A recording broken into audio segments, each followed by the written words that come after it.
Chapter 20 Educational and Pension Funds. The $15 million pension fund for aged university professors, the Carnegie Endowment for the Advancement of Learning, the fourth important gift given in June 1905, required the selection of 25 trustees from among the presidents of educational institutions in the United States. When 24 of these, President Harper of Chicago University being absent through illness, honored me by meeting at our house for organization, I obtained an important accession of those who were to become more intimate friends. Mr. Frank A. Vanderlip proved of great service at the start, his Washington experience being most valuable. And in our president, Dr. Henry S. Pritchett, we found the indispensable man. This fund is very near and dear to me, knowing as I do many who are soon to become beneficiaries, and convinced as I am of their worth and the value of the service already rendered by them. Of all professions, that of teaching is probably the most unfairly, yes, most meanly paid, though it should rank with the highest educated men, devoting their lives to teaching the young, receive mere pittances. When I first took my seat as a trustee of Cornell University, I was shocked to find how small were the salaries of the professors, as a rule ranking below the salaries of some of our clerks. To save for old age with these men is impossible. Hence, the universities without pension funds are compelled to retain men who are no longer able, should no longer be required, to perform their duties. Of the usefulness of the fund no doubt can be entertained. The first list of beneficiaries published was conclusive upon this point, containing as it did several names of world-wide reputation. So great had been their contributions to the stock of human knowledge. Many of these beneficiaries and their widows have written me most affecting letters. These I can never destroy, for if I ever have a fit of melancholy, I know the cure lies in rereading these letters. My friend, Mr. Thomas Shaw, now Lord Shaw, of Dunfermline, had written an article for one of the English reviews showing that many poor people in Scotland were unable to pay the fees required to give their children a university education, although some had deprived themselves of comforts in order to do so. After reading Mr. Shaw's article, the idea came to me to give 10 millions in 5% bonds, one half of the £104,000 yearly revenue from it to be used to pay the fees of the deserving poor students, and the other half to improve the universities. The first meeting of the trustees of this fund, the Carnegie Trust for the Universities of Scotland, was held in the Edinburgh office of the Secretary of State for Scotland in 1902, Lord Balfour of Burleigh presiding. It was a notable body of men: Prime Minister Balfour, Sir Henry Campbell Bannerman, afterwards Prime Minister, John Morley, now Viscount Morley, James Bryce, now Viscount Bryce, the Earl of Elgin, Lord Rosebery, Lord Reay, Mr. Shaw, now Lord Shaw, Dr. John Ross of Dunfermline, the man of all work, that makes for the happiness of instruction of his fellow man, and others. I explained that I had asked them to act because I could not entrust funds to the faculties of the Scottish universities after reading the report of a recent commission. Mr. Balfour promptly exclaimed, "Not a penny! Not a penny!" The Earl of Elgin, who had been a member of the commission, fully concurred. The details of the proposed fund being read, the Earl of Elgin was not sure about accepting a trust which was not strict and specific. He wished to know just what his duties were. I had given a majority of the trustees the right to change the objects of beneficence and modes of applying funds, should they in after days decide that the purposes and modes prescribed for education in Scotland had become unsuitable or unnecessary for the advanced times. Balfour of Burleigh agreed with the Earl, and so did Prime Minister Balfour, who said he had never heard of a testator before who was willing to give such powers. He questioned the propriety of doing so. "Well," I said, "Mr. Balfour, I have never known of a body of men capable of legislating for the generation ahead, and in some cases those who attempt to legislate even for their own generation are not thought to be eminently successful. There was a ripple of laughter in which the Prime Minister himself heartily joined, and he then said, "You are right, quite right, but you are, I think, the first great giver who has been wise enough to take this view." I had proposed that a majority should have the power, but Lord Balfour suggested not less than two-thirds. This was accepted by the Earl of Elgin and approved by all. I am very sure it is a wise provision, as after days will prove. It is incorporated in all my large gifts, and I rest assured that this feature will in future times prove valuable. The Earl of Elgin of Dunfermline did not hesitate to become chairman of this trust. When I told Premier Balfour that I hoped Elgin could be induced to assume this duty, he said promptly, "You could not get a better man in Great Britain." We are all entirely satisfied now upon that point. The query is, where could we get his equal? It is an odd coincidence that there are only 4 living men who have been made burgesses and received the freedom of Dunfermline, and all are connected with the Trust for the Universities of Scotland: Sir Henry Campbell Bannerman, the Earl of Elgin, Dr. John Ross, and myself. But there is a lady in the circle today, the only one ever so greatly honored with the freedom of Dunfermline, Mrs. Carnegie, whose devotion to the town, like my own, is intense. My election to the Lord Rectorship of St. Andrews in 1902 proved a very important event in my life. It admitted me to the university world, to which I had been a stranger. Few incidents in my life have so deeply impressed me as the first meeting of the faculty, when I took my seat in the old chair occupied successively by so many distinguished Lord Rectors during the nearly 500 years which have elapsed since St. Andrews was founded. I read the collection of rectorial speeches as a preparation for the one I was soon to make. The most remarkable paragraph I met with in any of them was Dean Stanley's advice to the students in "Go to Burns for your theology." That a high dignitary of the Church and a favorite of Queen Victoria should venture to say this to the students of John Knox's University is most suggestive, as showing how even theology improves with the years. The best rules of conduct are in Burns. First, there is, "Thine own reproach alone do fear." I took it as a motto early in life. And secondly, "The fear o' hell's a hangman's whip, to haud the wretch in order. But where ye feel your honour grip, let that aye be your border." John Stuart Mill's rectorial address to the St. Andrews students is remarkable. He evidently wished to give them of his best. The prominence he assigns to music as an aid to high living and pure refined enjoyment is notable. Such is my own experience. An invitation given to the principals of the 4 Scotch universities and their wives or daughters to spend a week at Skibo resulted in much joy to Mrs. Carnegie and myself.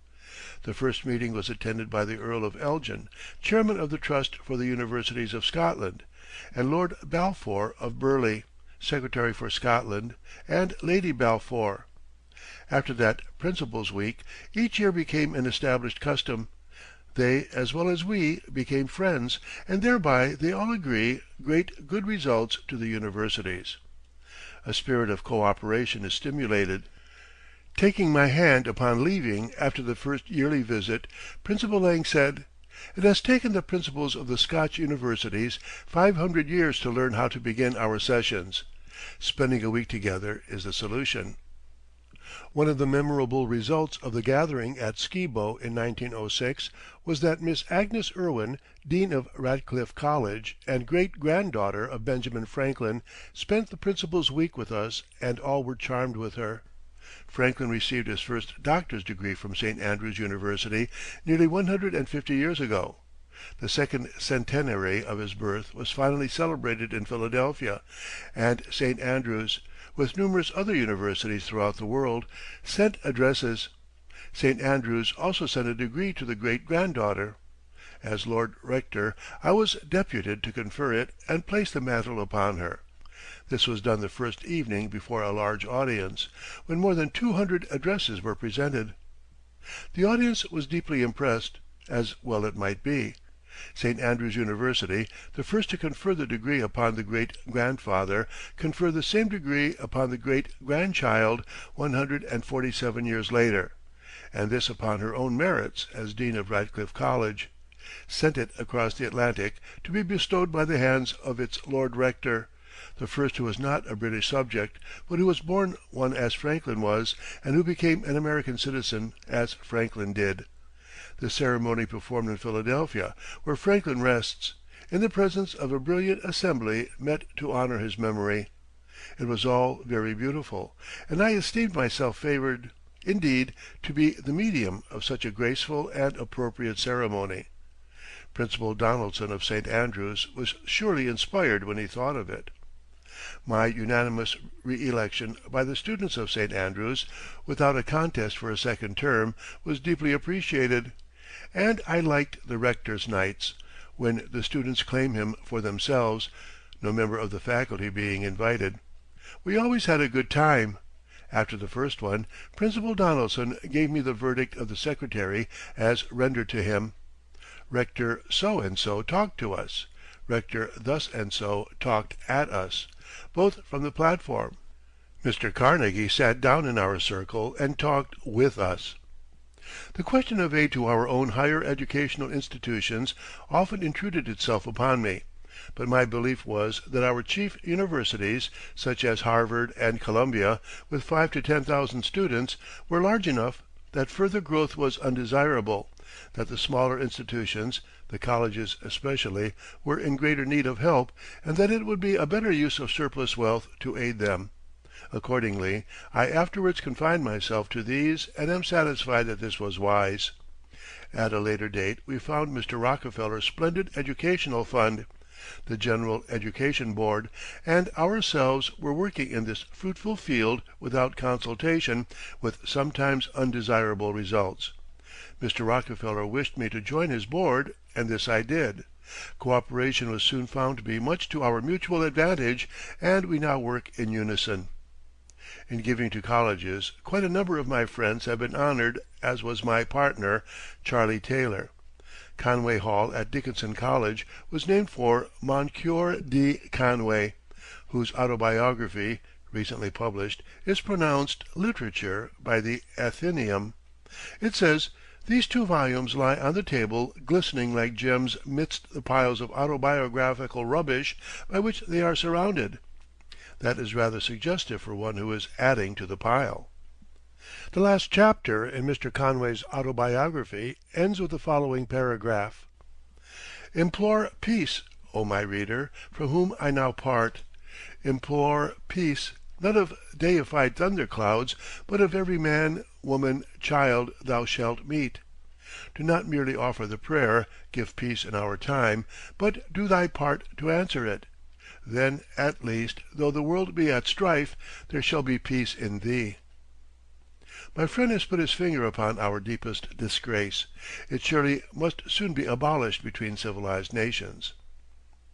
The Stanton Chair of Economics at Kenyon College, Ohio, was founded in memory of Edwin M. Stanton, who kindly greeted me as a boy in Pittsburgh when I delivered telegrams to him, and was ever cordial to me in Washington, when I was an assistant to Secretary Scott. The Hanna Chair in Western Reserve University, Cleveland, the John Hay Library at Brown University, the second Elihu Root Fund for Hamilton, the Mrs. Cleveland Library for Wellesley gave me pleasure to christen after these friends. I hope more are to follow, commemorating those I have known, liked, and honored. I also wished a General Dodge Library and a Gailey Library to be erected for my gifts, but these friends had already obtained such honor from their respective alma maters. My first gift to Hamilton College was to be named the Elihu Root Foundation, but that ablest of all our Secretaries of State, and in the opinion of President Roosevelt the wisest man he ever knew, took care, it seems, not to mention the fact to the college authorities. When I reproached him with this dereliction, he laughingly replied, "Well, I promise not to cheat you the next gift you give us." And by a second gift this lapse was repaired after all, but I took care not to entrust the matter directly to him. The Root Fund of Hamilton is now established beyond his power to destroy. Root is a great man, and as the greatest only are he is, in his simplicity, sublime. President Roosevelt declared he would crawl on his hands and knees from the White House to the Capitol if this would ensure Root's nomination to the presidency with a prospect of success. He was considered vulnerable because he had been counsel for corporations and was too little of the spouter and the demagogue, too much of the modest, retiring statesman to split the ears of the groundlings. The party foolishly decided not to risk Root. My connection with Hampton and Tuskegee Institutes, which promote the elevation of the colored race we formerly kept in slavery, has been a source of satisfaction and pleasure, and to know Booker Washington is a rare privilege.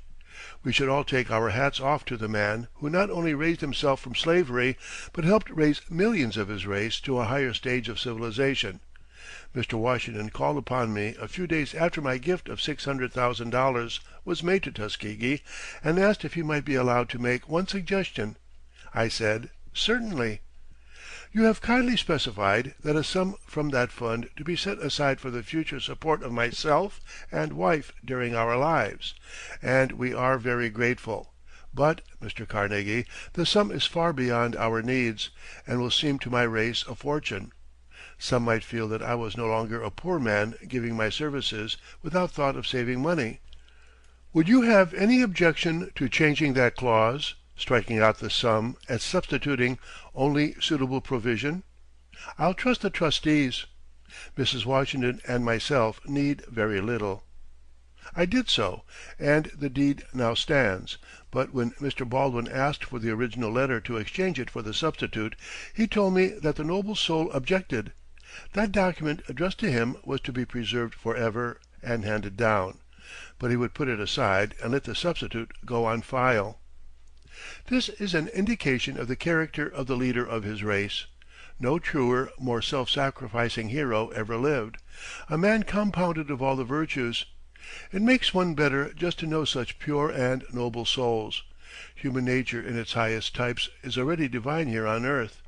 If it be asked which man of our age, or even of the past ages, has risen from the lowest to the highest, the answer must be Booker Washington.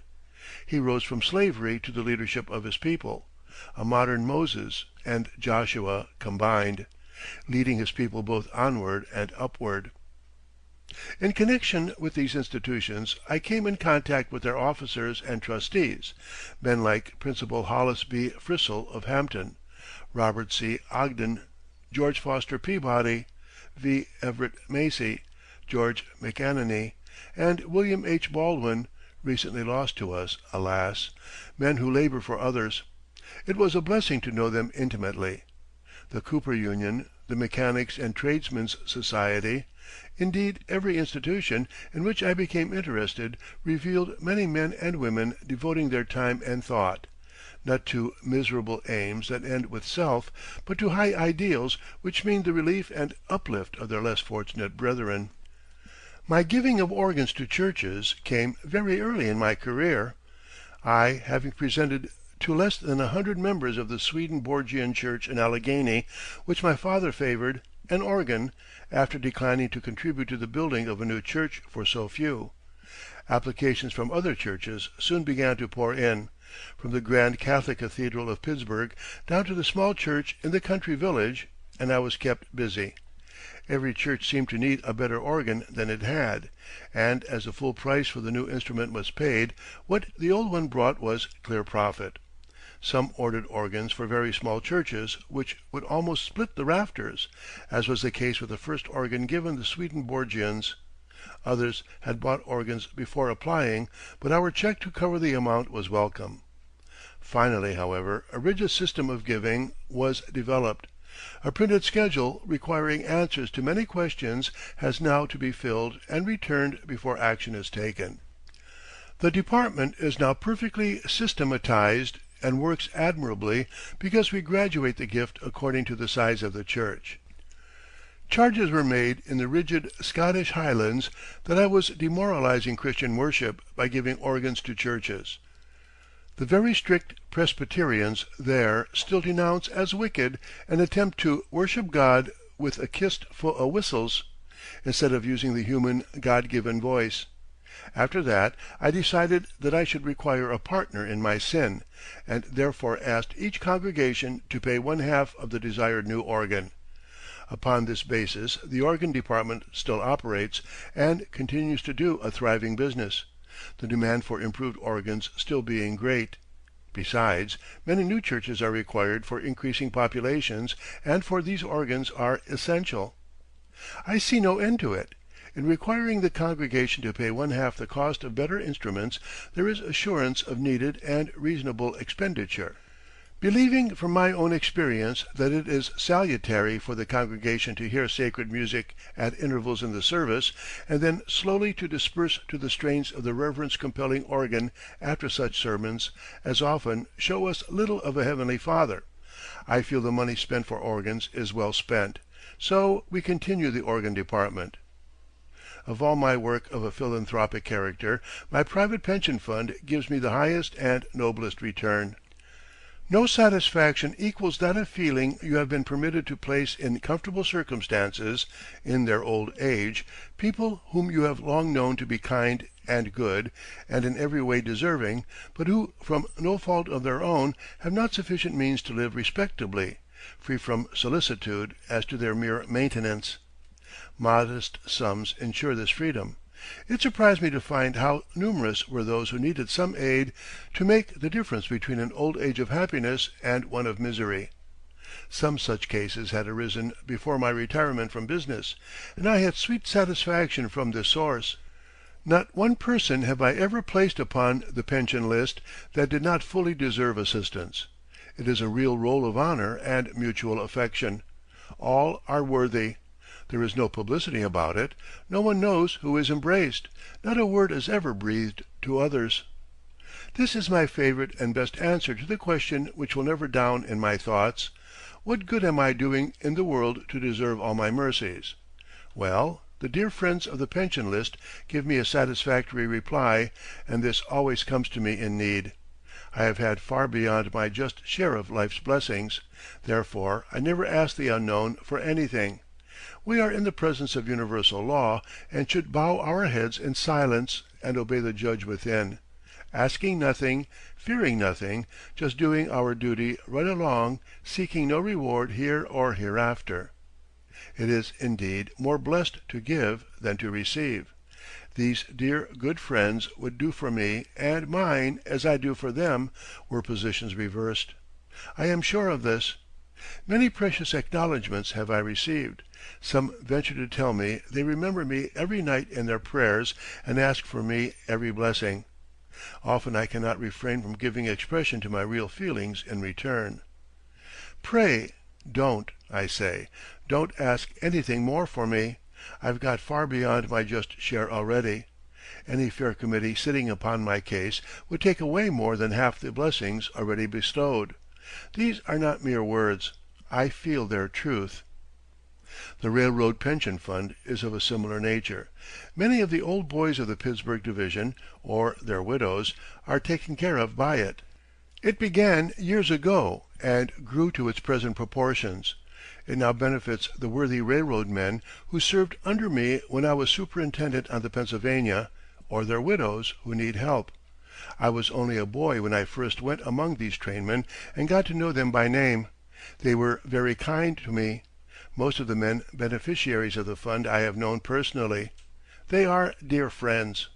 Although the $4 million fund I gave for workmen in the mills, steel workers' pensions, embraces hundreds that I never saw, there are still a sufficient number upon it that I do remember to give that fund also a strong hold upon me. End of Chapter 20.